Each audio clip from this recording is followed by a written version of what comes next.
Awu, sanibonani eSouth Africa, vukani sekusile. Ningizimu Afrika, vukani niphumele ngaphandle nime nibuke ukuhloba nokuqhakaza kwe-MKP okuyimkhonto wesizwe party.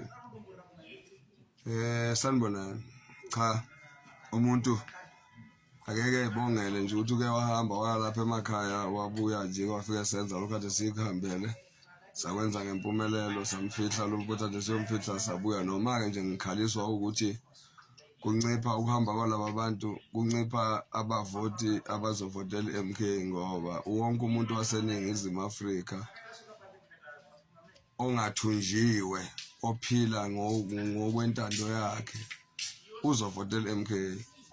Abantu abangeke bayivotele i-MK laba abasathunjiwe abavalelwe ndawana thize, kodwa nje ongathunjiwe uzovotela i-MK.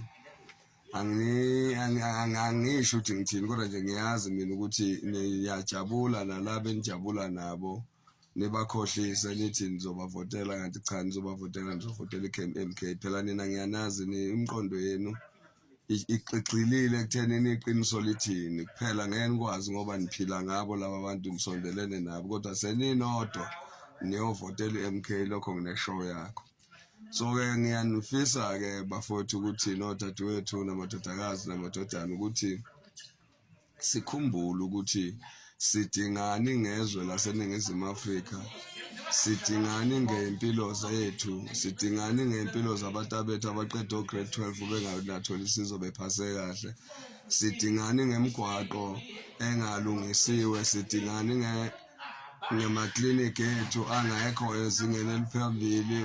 Ogogo bahlala isikhathi eside bezolanda amaphilisi ama-high blood nani nokunye. Sidingani ngokukhohlakala kwabaholi abasey'khundleni engabe basiza ngazo abantu abahluphekayo nabantu abaphila nokukhubazeka bengalitholi usizo olobalideservayo ukuthi balithole kuhulumeni.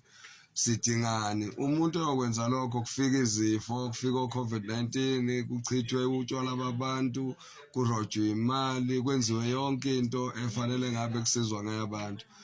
Phumani ehlathini elimnyama nime ekukhanyeni ma-South Africa, nivotelwe abantu abazonisiza. Labo bantu obani na i-MK. Bese sikusho nalokhu abantu abathanda ukuthi sikusho, yekani hands off usisi we-March and March, phumani kuye akakushoyo kuyiliqiniso. Yekani ukuthi abantu abalwelayo uhulumeni ka-ANC, abantu abalwela amalungelo abantu bese nibavalele ejele. Iyeke nje loo nto leyo. Sokhuluma futhi izinto engenangqondo kithi sama-South African, ama-foreigner ahlukumeza ezweni lakithi.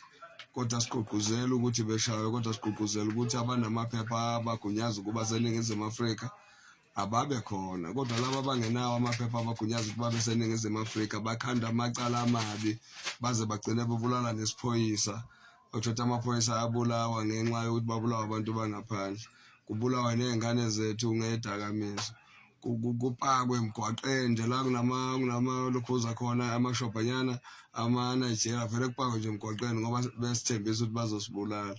So nje ngiyaninxusa ukuthi ningabavikela abantu abangathandi ukuphila nathi, abakusho ngokusobala ukuthi bayasiqhwaga izwe lethu. Kodwa ngalokho ngicabanga ukuthi uma ngingake kuphathi i-MK ingasebenzisa indlela eziyizo zokubashenxisa eNingizimu Afrika engeke ichithe igazi, ngoba umholi we-MK ubaba umhlonishwa umuntu omdala unalo uzwelo futhi unawo umqondo wokwenza ukuthi nabantu bama-South Africa bekwazi ukuphila ngendlela abafuna ukuphila ngayo. Angithokoze.